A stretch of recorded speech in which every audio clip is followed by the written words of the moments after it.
وأهل بيته الطيبين الطاهرين المعصومين المظلومين ولعنة الدائمة الباقية على أعدائهم ومبغضيهم وغاصب حقوقهم ومنكر فضائلهم ومكفر شيعتهم إلى قيام يوم الدين. أما بعد، فقد قال الله سبحانه وتعالى في كتابه المجيد: بسم الله الرحمن الرحيم، فاتقوا الله ما استطعتم وأطيعوا واسمعوا وأطيعوا وأنفقوا خيرا لأنفسكم ومن يوق شح نفسه فأولئك هم المفلحون. صلوات.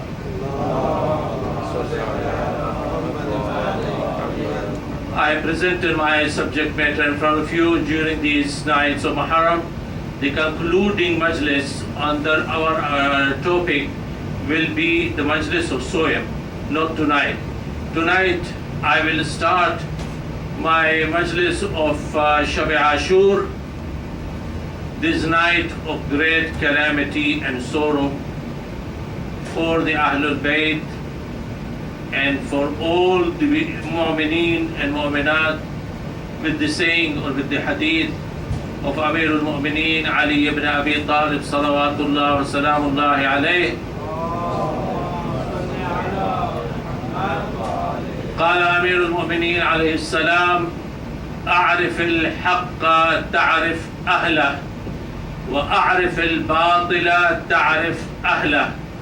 When people came and objected to Amir al-Mu'mineen that what is happening in your Khilafat, that the Muslims are fighting Muslims, the people who were presenting their objections did not have that imagination to think about and to review the situation of the Ummah at that time.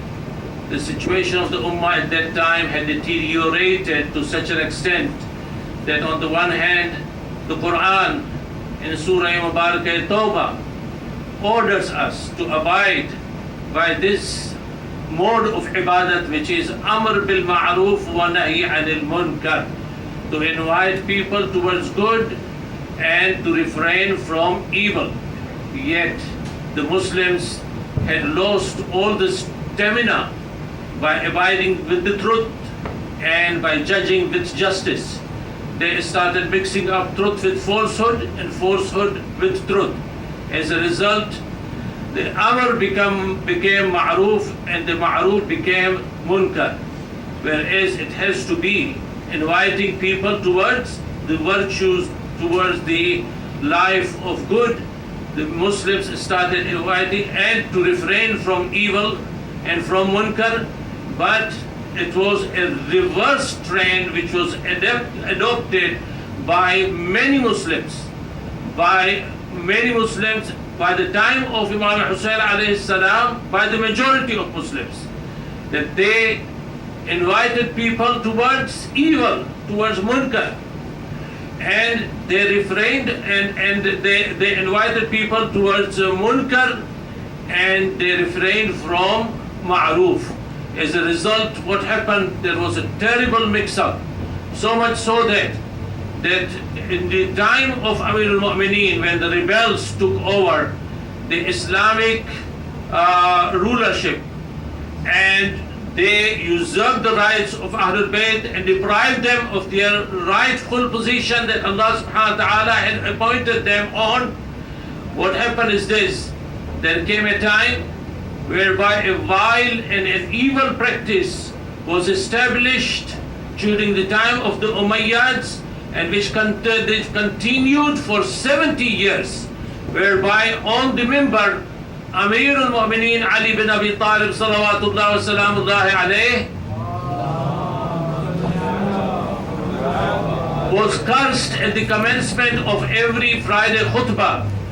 This practice became so widespread that across the entire Islamic empire, on 70,000 members, Amir al-Mu'mineen, who was the soul of the Prophet, Jan Rasul, who was the soul of the Prophet, according to the Ayat Mubahila was cursed in open, and these people did not have guts and objection, did not have that much bravery as to stand in front of the oppressive rulers. Because, why? Because they had abandoned Amr bil Ma'ruf and Nahi anil Munkar. The Ma'ruf became Munkar and Munkar became Ma'ruf in their eyes. As a result, all these injustices were taking place and the people were not able to speak the truth. At that time, Imam Hassan Mujtaba Salawatullah wa Salamullahi alayhi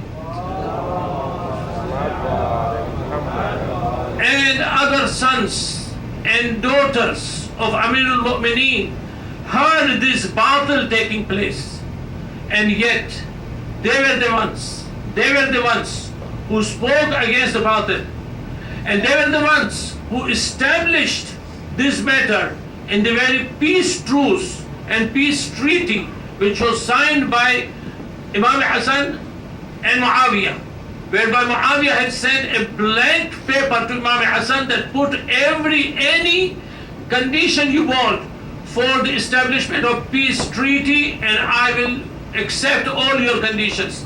And he breached each and every condition that he had agreed with Imam Hassan. These Ahlul Bayt, one of the conditions in the peace treaty was that Muawiyah would immediately cease this bad practice of cursing Amirul Mu'mineen, and he would safeguard and give guarantee for the security of the members of Ahlul Bayt and of the Shias of Ahlul Bayt.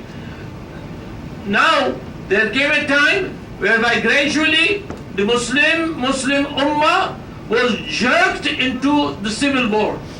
There were rebellion all over the place by the people of Jamal, by the people of Siffin, by the people of Naharwan against Amirul Mu'mineen. Amirul Mu'mineen was not given an opportunity, was not given a chance to rule in peace. As a result, the battle became widespread. Imam Hussein alayhi salam, when the time of Imam Hussein came, Imam Hussein said in his khutbah in Mecca, don't you see that the haqq is not being followed and the batil is being followed, and most of the people have left the haqq, and in front of their eyes, whilst they are witnessing, the Mazlumeen are losing their rights, they are being oppressed, and there are no people to object against the mismanagement of the affairs of the Ummah. Don't you see that people are being killed innocently, that people are being deported from the Muslim land innocently, their houses are being burnt, their properties are being looted, and yet there are no Muslims to object to this state of affairs? On the contrary, throughout the empire of the Umayyads, Amirul Mu'mineen was being cursed. So much so that when this practice started in Medina, Salima came and she said, what is happening to you? You are cursing Rasulullah? They said, Astaghfirullah. Who is cursing Rasulullah? She said, you are cursing Rasulullah because this Salima has heard the Prophet of Islam saying that whoever curses Ali has cursed me, and whoever curses me has cursed Allah. Therefore, the person who is the enemy of Ali is the enemy of Allah. Whoever abuses Ali has abused Allah. How can a person who abuses Allah, his prayers and his worship and his fasting and his other modes of worship be accepted? It's not logical, it's not conceivable that the person who has been cursing Allah by cursing Rasulullah, by cursing Ali and Murtaza, his ibadat are going to be accepted. But exactly this type of people were now ruling over the Muslim empire. Were ruling over the Muslim empire. When they came and object to Imam Ali that what's happening, Muslims are fighting Muslims. Instead of concentrating all our efforts and all our energy on the non-Muslims who are preparing to attack the Muslim empire from different borders, we are fighting each other. Amirul Mu'mineen said in one sentence, he concluded the entire state of affair. He said, أعرف الحق تعرف أهله. أعرف الباطل تعرف أهله. You have mixed up truth and falsehood so much that you are not able to sort out which direction to follow. But if you want to follow the correct direction, the direction of truth, then first of all recognize where the truth lies. Recognize what is the truth. Recognize and understand and confess to what is the truth. As soon as you understand what is the truth, you will be able to see who is on the truth. If you understand what is batil, what is wrong, what is falsehood, you will understand who is on batil and who is on falsehood. You cannot just handpick certain personalities and say that whoever follows them has followed the truth. No, you cannot say whoever has opposed them has opposed the truth. No, you have to succumb the personalities to the measure of truth and not the other way around.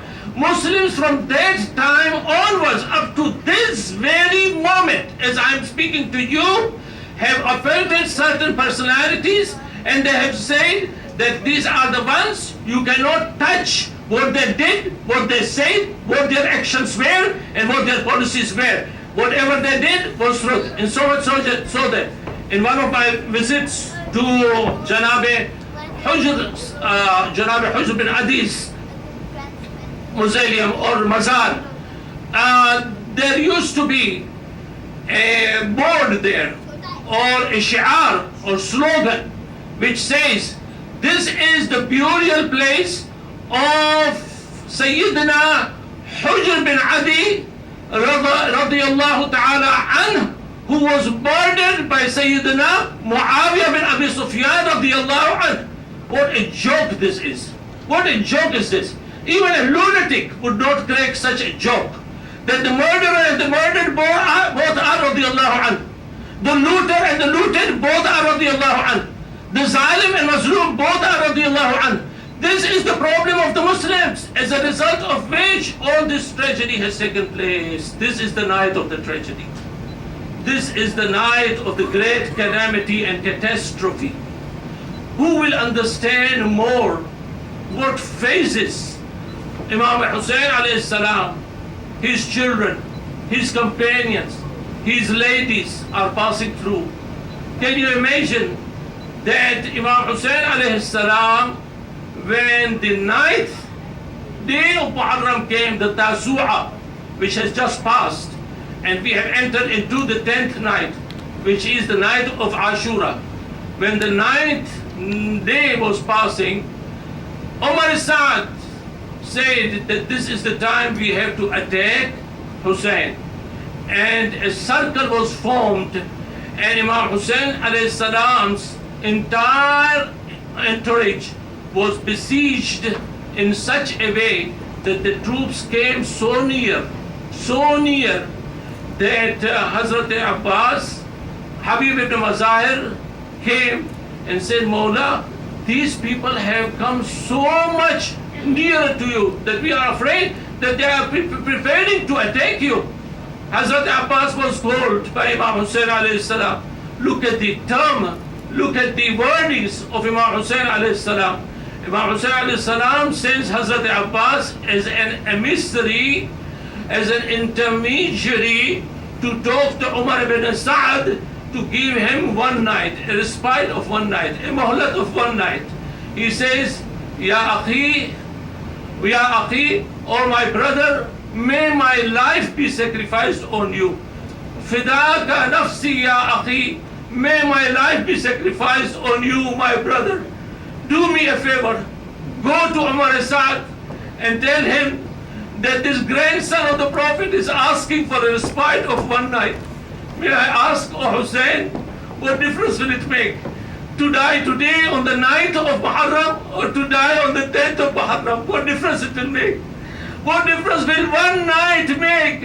Imam Hussein would show through his deed and through his wordings that this is the night I have specifically requested for a respite of one night, so that because I love prayer so much that the prayers are the coolness of my eye. The ibadat of Allah is the coolness of my eye. Today, the last night of my life, I want to spend in such a way in prayers, in recitation of the Quran, in doing istighfar, in doing tahleel, in remembering Allah subhanahu wa ta'ala, in being alone with Allah in the darkness of the night, and in doing munajat to Allah, because Allah knows how much I love the prayers and His remembrance. This whole night, not only Hussein engaged himself in prayers, but all those who were with Hussein, the children, including the old people, elderly, everybody was engaged in prayers in such a way that the history of Karbala says that during the night, the voice of the ibadat and tasbih and tilawat of Quran and prayers used to echo in the plains of Karbala as the buzzing of the bees, This night is passing.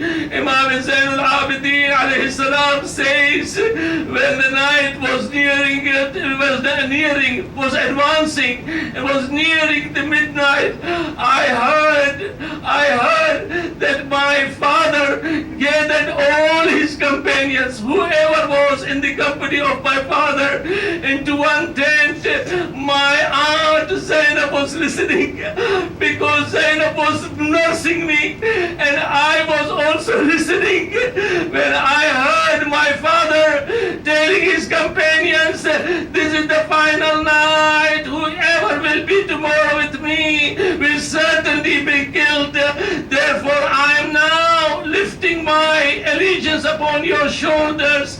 I am not making you accountable for any allegiance. Just take advantage of the darkness of the night and save yourselves. Not only save yourself, but also get hold of the hands of some of my relatives and take them with you. Leave me alone. These people are after my blood. They are not after your blood. If they kill me, they will be satisfied. They will let you go. Therefore, before they start encircling us, before they start their battle, go. I am giving you permission. Go away. Imam Hussein alayhi salam put out the candle, but no one got up from his place. When Imam Hussein alayhi salam lit the candle once more, he looked at Hazrat Abbas. He said, "Oh Abbas, you and other members of Banu Hashim haven't left." Hazrat Abbas talked on behalf of the members of the Hashemite, on behalf of the Hashemite. He said, "Mawla, how can we leave a leader, an imam like you? And what will we do with our lives after you? May Allah not show us a single moment of survival after you." Hazrat Abbas spoken on behalf of the sons of Ali ibn Abi Talib, of the brothers of Imam Hussein, of the sons of Imam Hussein, of the sons of Aqil, or the sons on behalf of the sons of Muslim ibn Aqil. He looked at the sons of Muslim ibn Aqil and he said, "For you, the great sacrifice that Muslim has rendered is enough for you. Through the sacrifice of Muslim ibn Aqil, you have already given the sacrifice on behalf of Ali Aqil. Now I permit you, go away from Karbala." But the sons of Muslim ibn Aqil said, "We have given sacrifice, but what is that sacrifice? The sacrifice after our leader, after the survival, after our leader is not worth the survival. What are we going to do with this life?" And if somebody asks us, "Did you leave your imam and your leader and your Peshwa and the grandson of the Prophet in solitary confinement and besieged by the enemy, what are we he going to reply? This life is not worth living, Ya Imam, after you. Then Janab Muslim ibn Awsaja got up from his place. He said, Ya Imam, tomorrow, if I fight this enemy and my spear is broken, I'll fight them with my sword. And if my sword is broken and I do not have any weapon to fight back, then I will fight them with the stones. But I will never leave you. I will breathe my last in your company, and under your hand. Imam Hussain alayhi salam praise for everybody. Then after that, Zuhair ibn Qayyim got up and he said, Ya Imam, if Allah gives me 1,000 lives, and during these 1,000 lives, if I am killed and my body is scattered around the plain of Karbala, still, if Allah gives me 70 more lives, I will sacrifice each and every life on you. Imam Hussain prayed for them.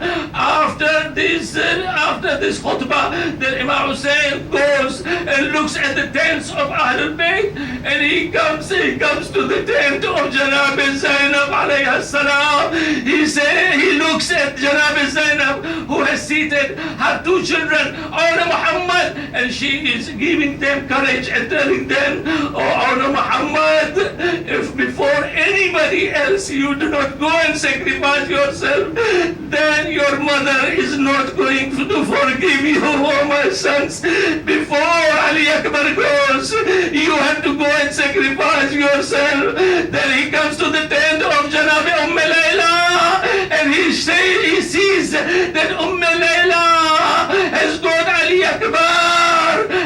Ali Akbar seated beside her, and she is scratching his head, and she is putting the shade of the lamp over him, the shade of the candle over him, and she says, tomorrow this beauty will be ruined on the plain of Karbala. Imam Hussain prayed for sabr and courage of his sister Janab Zainab, and for his wife Janab Layla. Then Imam Hussain goes into the plain or goes into the desert, and he walks towards the enemy's camp, and he hears somebody, Nafi bin Hilal, coming behind him. He asks Nafi, oh Nafi, why are you following me? Nafi said, Mawla, you have come so near to the camp of the enemy that in the darkness of the night somebody deceptively will attack you, and that's why I have come for my protection. Imam Hussain alayhi salam says, Nafi, why don't you take advantage of our loneliness here? I recommend that take the route of mountains route and go away and leave me alone. He says, Mawla, may my mother be for me if I do this. Mawla, may I never be forgiven if I do like this. Imam Hussain says, oh Nafi, do you know what is the status of the Shuhada Karbala who will die tomorrow? Imam Hussain looks at the sky, and the veils of the sky open, and Janab Nafi bin Hilal looks at his position, the position of all the Shuhada Karbala in paradise. Imam Hussain alayhi salam returns back. The day of Ashura comes after all the martyrs have been martyred, and Imam Hussain is left all alone. He comes on the plateau, and he gives akhri istighasa. He calls for help and aid. Hal min nasirin yansuruna, hal min mughithin yaghithuna. Is there anybody who comes to our aid? Is there anybody who answers our call for help?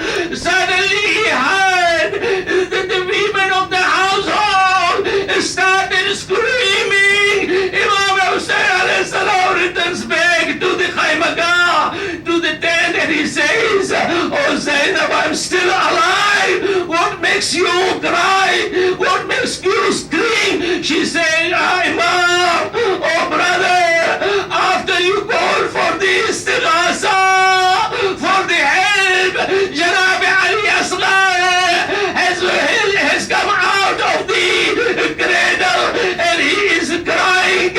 The child is thirsty for 3 days. He hasn't had even a drop of water. Imam Hussein lifts up Ali Asghar, looks at him. He sees that Ali Asghar is so much affected and afflicted with pain and with thirst that Imam Hussein asked permission of Rabab. He said, Rabab, do you permit me to go and try to get some water from the enemy for your child? Rabab permits him. Imam Hussein puts the shade of his rida on the head of Ali Asghar. At this time, Imam Hussein is coming nearer to the enemy camp. Imam Hussein, the enemy doesn't know that what Imam Hussein is bringing him with. And now when the Imam Hussein removes the rida, removes the outer covering, the enemy saw that it was a small child who was so much affected with the thirst that it cannot even lift its head properly. Imam Hussein raised the child and addressed the enemy saying, oh enemies of God, this is a small child. He is innocent by any standard. His mother's milk has been dried away. He has not even tasted a drop of water. Oh, enemy, give him some water. There was no reply, but the history of Karbala writes that the enemy started crying, started turning their faces and crying with the state and with the condition of Imam Hussein and with the condition of the child which was in the hands of Imam Hussein. When he got no reply, he spread his cloak on the floor, on the earth, and he put the child on the cloak and he said, if you are afraid that I am going to drink the water in the name of the child, that this child is in front of you, I am removing myself. Come and give him a drop of water. There was no reply. He took the child and he told the child, oh my son, you are also the son of Hujjat al-Khuda. Make your demand yourself in your own way, in your own style. As soon as Ali Asghar heard the command of Imam, he lifted his head, look at the enemy, he started moving his dry tongue over his lips in such a way that now the enemy, it was sure that the enemy is going to rebel. The troops of Ibn Asad are going to rebel against him. Therefore Umar Asad shouted, Hurmala, iqta' kalam al-Hussein. Oh Hurmala, cut off the demand of Hussein. Hurmala took a bow and arrow of 3 arrows and he targeted the throat of Ali Asghar. The arrow was directed at Imam Hussein. It injured one of the shoulders of Imam Hussein and it pierced the throat of Janabi Ali Asghar.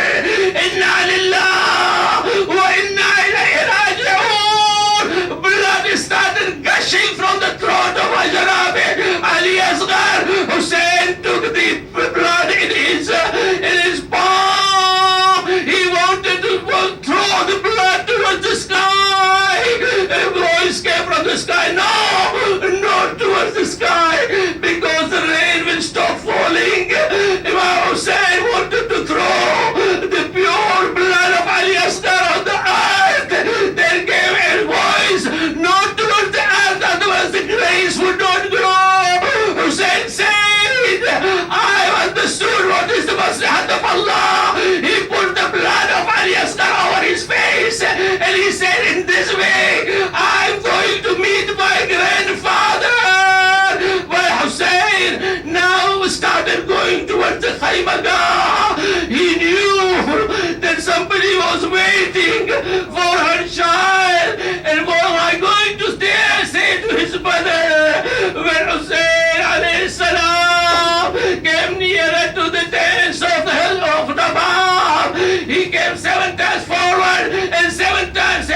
as he took backward.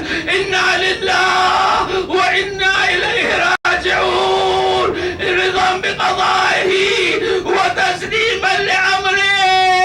When Imam Hussein presented the child in front of his mother, the mother said, "Oh my child, even the children of your age are sacrificed and are cut from one ear to another."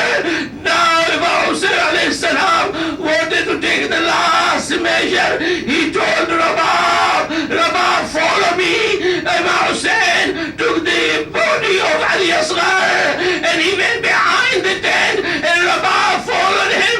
Hussein alayhi salam dug a small grave and he buried Ali Asghar.